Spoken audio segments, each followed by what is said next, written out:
bandeko na ngai mokili oyo eza na makambo mokili otonda makambo na makambo lelo toye na lisolo moko ya frère Bali Bambi oyo biso nyonso toyebi azalaki chantre de l'éternel ayemba banzembo ebele et édifia pe peuple de Dieu.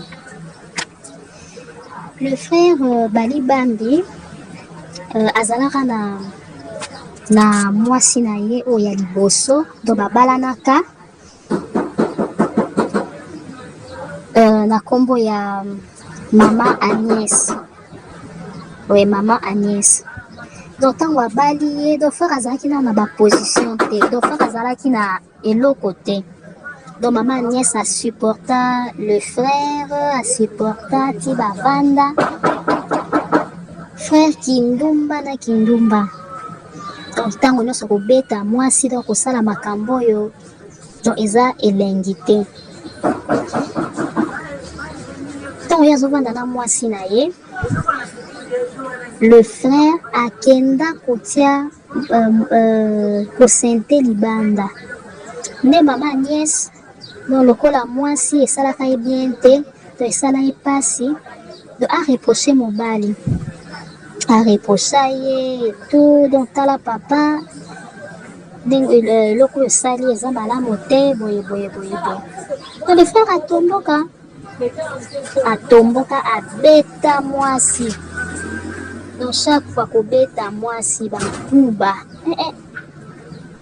Après nde bakabwanaka na Maman Agnès a supporta frère Bali Bambi, a supporta ye, donc voire même kolata na ye donc ndako. Donc en tout cas mwasi na ye penza ya tango ya pasi penza, donc ya tango ya pasi.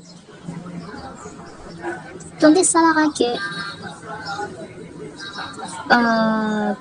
donc Maman Agnès epa akenda na ye baye kokabwana et tout. Nde les frères apprendre que Maman Agnès atonga ndako moko ya étage et quelque part alinde aya kobimisa aye kocorrompre avocat bajuge acorrompre bango po bakabola babien asali do mokanda ya divorce et tout. Tade mwasi na liboso pa fongolaka miso donc nzambe aza nzamba ya bajuste et donc na procès wana mwasi na aganyaka et tout. Allez, nde aye kozwa donc mwana mwasi biso nyonso toyebi na kombo ya Joël oyo mpe azalaka journaliste tobandaka kolanda mpe à l'époque tout. Donc frère Kindumba na Kindumba même comportement nde nzambe alalaka te akei kosente libanda. Ake kosente libanda donc mwana mwasi na kombo ya Bernice. Nde famille ya Bernice baye koloba non olokola yo sente mwana na biso il faut obala mwana na biso. Donc mwana mwasi wana aza na 26 ans donc Bali Bambi 56 ans baza lokola na écart ya 30 ans ye na mwana mwasi yo. To bandeko na ngai no eza pasi mingi makambo tozomona na basali ya nzambe oyo no eza pasi nzambe asunga biso to na bandimi yango bokendaka kovandaka na baeglize ya boye. Po même Bible ezoloba ete to mosali ya nzambe fo azala irréprochable marié d'une seule femme. Osiko openza makambo tozomona oyo eza penza ntango asuka to oyo Bible elobaka ba faux prophète bakobima to yango oyo biso tozomona lelo. Donc en tout cas eza pasi mingi pona basali ya nzambe eza pasi mingi.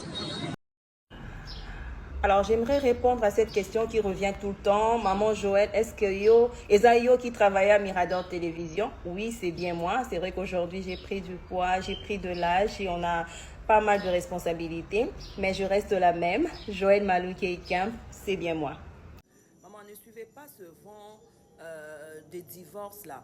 Les femmes qui quittent leur foyer et tout. Le divorce n'est pas un jeu. Maman, divorce n'est pas un jeu. Et je ne souhaite pas à une femme de divorcer, surtout quand tu as déjà des enfants. Maman, réfléchis avant de quitter ton foyer. Réfléchis à jeter. Oh, quand moi, conflit, mon kebo était na kangi na kei. Na kei. Ozo kende posa la nini, ozo kende wapi. Si tu as des enfants, est-ce que tu as pensé à l'avenir de ces enfants sans leur papa? Il y a des bonnes questions qu'on doit se poser avant de quitter un foyer, avant de prendre la décision. Le divorce n'est pas une décision qui se prend à la va-vite, c'est pas une décision qui se prend sur un coup de tête. Non, tu dois réfléchir, te poser de bonnes questions avant, n'est-ce pas, de quitter ton foyer. Et généralement, les femmes qui quittent le foyer, au Monika Kangi Bilo Kwakeyi, Kokasateka Kitango Erwana. Pour ceux qui sont à l'extérieur, peut-être pour Kansaloko là, Kapamba Boazu Akeyi, Kapamba Boakeyi. Mais peut-être qu'elle a eu le temps d'arranger les choses, de reconstruire, de parler. À Salimois, c'est fort, à mon que non, ça ne va pas, elle est partie. Peut-être qu'elle était dans ce foyer, on a 5 ans, 10 ans en mariage. Nous avons né à ça, qui n'a foyer, on a depuis la deuxième année, à ça, qui n'a 8 ans, on a eu ce comme une formalité, et ça, la mandengeni, tout ça, elle prenait le temps de se préparer et tout. Écoutez. Ce n'est pas un jeu, je ne souhaite pas. Je suis passée par là, je sais de quoi je parle. Divorcer avec les enfants, ce n'est pas facile. D'abord, tu sépares tes enfants de leur papa. Et généralement, papa so baza musika pour prendre soin des enfants est comme difficile. Je suis passée par là, j'avais un petit salaire, mais j'ai galéré avec les enfants. Donc, c'est pour dire, Zoa tonayo, yako réfléchir. Et les hommes aussi, s'il vous plaît. Prenez le temps d'observer vos femmes à la maison.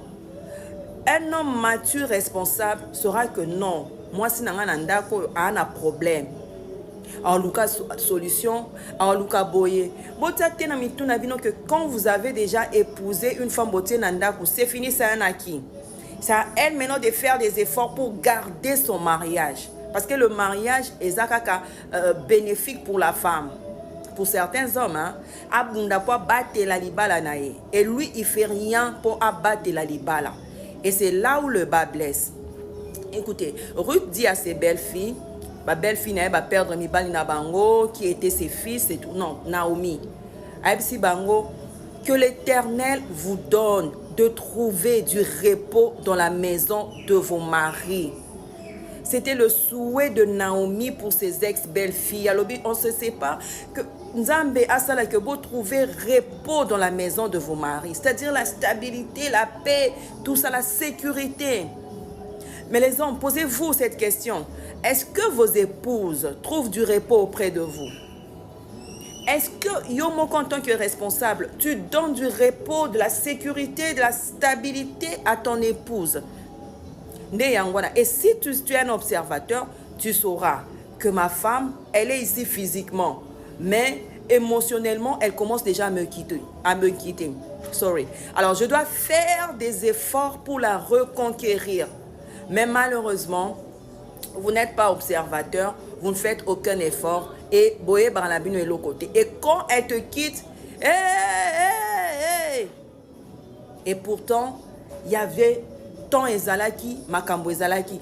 Alors, je ne conseillerais pas aux femmes de divorcer. Prenez le temps de réfléchir. Pensez à l'avenir de vos enfants. Pensez à vous. Si vraiment ça ne va pas, tu penses que ça ne va pas, prends le temps de te préparer. Demande conseil, demande à Dieu de t'orienter et prends le temps de te préparer. Que Dieu vous bénisse. Est-ce que, je ne sais pas, penses-tu qu'on peut vraiment guérir d'une blessure sans confronter la personne qui nous a blessés? Parce que vous venez de dire le pardon invisible, c'est-à-dire tu pardonnes à la personne sans que la personne le sache. Est-ce que c'est possible de pardonner quelqu'un sans pour autant le confronter? Alors, comme j'ai dit, c'est un acte personnel. Ça veut dire que le pardon invisible, c'est un pardon qui... ça ne concerne pas l'offenseur. Parce que tu as pardon, tu dois être devant la personne. Limbisanga, c'est vrai que c'est pas facile de demander pardon. Surtout les femmes, dans la difficulté aussi, pardon. Mais nous savons que pardon est au fond d'ici moto. pardonne-moi, je t'ai fait du mal, limbisanga, yokilanga mawa, tout ça. Mais quand vous parlez du pardon invisible, vous pardonnez à quelqu'un, mais la personne ne sait pas que vous lui avez pardonné.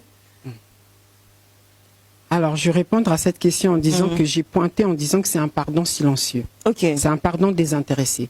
C'est un pardon qui ne requiert pas la présence de la personne qui nous a offensés. Alors là, dans le pardon invisible, la personne qui est visée, ce n'est pas l'offenseur, c'est l'offensé. Ok. Parce que l'offenseur fera son exercice, peu importe s'il accepte, il avoue que c'est un acte qu'il a fait qui n'est pas bien. Il est face à Dieu. Il fait sa repentance. Qu'il nous dise ou pas, c'est pas ça qui est important pour nous. Ici, c'est l'offensé qui est la première personne en première ligne. Okay. Pourquoi? Parce que lorsqu'on décide de faire ce voyage dans l'invisible, vous savez, le pardon, c'est comme quelqu'un qui est dans un trou noir, mais qui décide un jour, quand il prend la décision, de vouloir voir la lumière. Okay. Et la lumière, c'est un chemin, c'est une lutte personnelle avec son être. Ça veut dire que je suis au fond de moi, je suis en train de puiser la force, bien sûr avec le Saint-Esprit, bien sûr avec notre Dieu, mais je puise la force personnellement en moi. C'est une lutte de tous les jours. Ça veut dire que c'est un processus de guérison intérieure. Je peux me souvenir des choses, je peux me rappeler de quelque chose. En même temps que je m'en rappelle, j'accorde le pardon et je demande pardon. Mais ça ne me demande pas obligatoirement que la personne soit en face de moi. Parce qu'il faut savoir que dans l'envie de faire ce que vous avez cité, ça s'appelle un pardon confessionnel. Dans l'envie et le besoin de faire ce pardon que les églises nous dictent, que les personnes nous demandent de faire, on fait plaisir aux prêtres, on fait plaisir aux pasteurs, mais dans le fond, le pardon, il n'est pas véritablement là. Or, quand on décide d'avoir une paix, quand on décide d'avancer personnellement, c'est difficile, mais on peut y arriver. Or, si la personne qui nous a offensés est à côté de nous, souvent, la difficulté, c'est qu'on pensera à cette offense et on aura du mal à avancer. C'est un acte où on est seul face à Dieu, mais on prend la bonne décision, celle d'avancer, celle de guérir, et certainement pas d'oublier, mais celle surtout de guérir et d'avoir la paix. Ensuite de ça, l'amour de Dieu. C'est pas évident d'oublier. Est-ce que vous avez déjà pardonné à quelqu'un sans jamais lui dire? Et pourquoi? Ça s'est passé comment? Alors, vous savez, dans nos vies de... Ça, toi, Nani, je dois me marier, être madame telle, la femme de quelqu'un. Parfois, je me dis, lorsque les gens parlent de la soumission, je me dis ça pourtant heurter certains hommes. Comment vous voulez qu'une femme soit soumise lorsqu'il n'y a pas une vision claire? Parce que lorsque dans la pensée de Dieu, il parle de la soumission, c'est-à-dire je suis sous la vision, la mission d'un homme. Mais il y a des hommes qui se marient avec des femmes. On n'a pas de vision. Ok, la femme ne comprend pas ta vision. Mais comment tu veux que cette femme se soumette sous une mission? Quelle est ta mission en tant qu'homme dans ce mariage? D'accord. D'accord. Je veux me soumettre à la vision que l'homme me porte. Mais quand il n'y a pas de vision, le peuple tombe. C'est la Bible qui nous l'a dit. Moi, je pense que l'enfant reste une bénédiction. Je me mettrai pas à m'opposer à la parole de Dieu, mais je dirais, parce que les gens, dès le départ, ne planifient pas combien des enfants nous voulons avoir. Il y a certains qui disent même, je me permets de le dire à Lingala, so botiban est belé et un richesse. Oui. Oui, mais en Afrique, dans certaines cultures, c'est ça. Kobo taban est belé, ça richesse. Parce que avoir des enfants, c'est une responsabilité. C'est une responsabilité. Et je le dis, je ne vais pas me voiler la face. Et quand je regarde notre vie de Kinshasa, il y a beaucoup d'enfants qui sont dans la rue. Vous pensez que ces grossesses-là non planifiées... Parce qu'ils disent que ah maman, tu as 10 enfants. Ah, nzambe muta pesit. To ça anine. Li pamboli nanga lobby, ba super nanga bango yeyo. Donc c'est ce qui se passe en fait. Vous savez, l'enfant en soi est une bénédiction. Oui. Mais j'aime Dieu, comme je l'ai dit, il y a la part de Dieu.